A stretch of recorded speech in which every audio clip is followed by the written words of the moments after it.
Isang makasaysayang lugar sa Cavite ang ating dadalawin ngayon sa Lakad Q. Muli nating sariwain ang alaala ng ating kasarinlan sa ating pagdalaw sa Emilio Aguinaldo Shrine. Good morning po. Ako po si Ate Juna. Ako naman po si Adonis. At ako po si Mark. Okay, then welcome to the Aguinaldo Shrine. Ito ang tinatawag natin bahay ng kasarilan. Let's go! Okay, kakaliwa tayo. I'll show you the family wing. Dito, I'll show you yung tatlong bedrooms ng tatlong kakapatid ni Emilio Aguinaldo. Ito ang bedroom ni Cristina Aguinaldo Suntay. Sino po naman si Ate Cristina? Si Cristina Aguinaldo yung isa sa anak na babae ni Emilio Aguinaldo. Nakapag-asawa siya ng tiga Hagone, Bulacan, na ang pangalan ay Dr. Federico Suntay, isang dentista. Okay, the next bedroom I'll show you is the bedroom of Maria Aguinaldo. Maria Aguinaldo naman married a Poblete from Putol. Dito rin sa Kawit din. Siya yung nanay ng dating mayor ng Kawit na si Federico Poblete. Yan. Okay. Sunod naman, the biggest bedroom naman, pinakamalaki. Ito yung bedroom. Teka lang kuya, tatanong ko lang po. Sino po yung mga nandito sa picture na to? Ito yung family portrait siya ni Carmen Aguinaldo, yung eldest na anak na babae ni Emilio Aguinaldo. Ito si Justice Herrera, retired Supreme Court Justice, anak siya ni Carmen Aguinaldo. This Ambassador Melencio, na pangasawa ni Carmen Aguinaldo. And Dr. Melina Fernando, anak naman ni Carmen Aguinaldo Melencio rin. Ito yung bedroom niya, tingnan nyo. Yan. Wow. Napapansin nyo, pinakamalaki itong bedroom na to kasi si Carmen ang huling tumira sa bahay na to.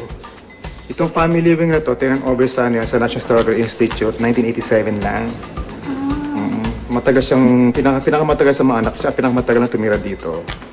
Kasi nyo yan, lahat ng mga gamit niya gawang hardwood yan, lahat na hardwood.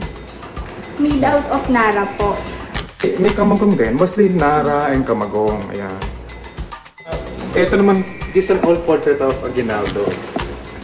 Made by an artist named Faustino in 1989. Dinonate lang sa amin yan, dito sa Aguinaldo Shrine.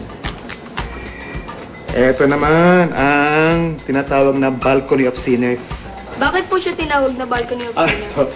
Kasi yan naman yan binigay ng pangalan ni Aguinaldo lang. Kasi nga, dito sila nagpa-plot, may meeting ng plot against sa military strategy against the Spaniards, mga Castilla. Kasi makita, halika, pasok ka. Bakit na? Wow, ang laki pala.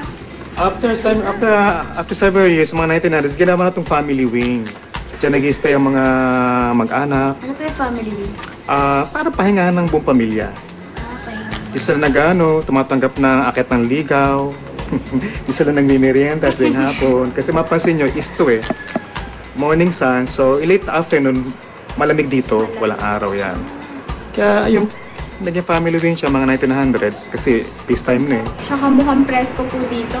Ay talagang presko kasi nga yan, tabing ilog yan. No? Kita niyo yung ilog na yan? Tabing ilog. O, yung ilog na yan, pinaniwalaan dyan, tumadaan si Aguinaldo papuntang Mindoro nung siya ay nakipag-barter ng mga gamit na galing Kawit.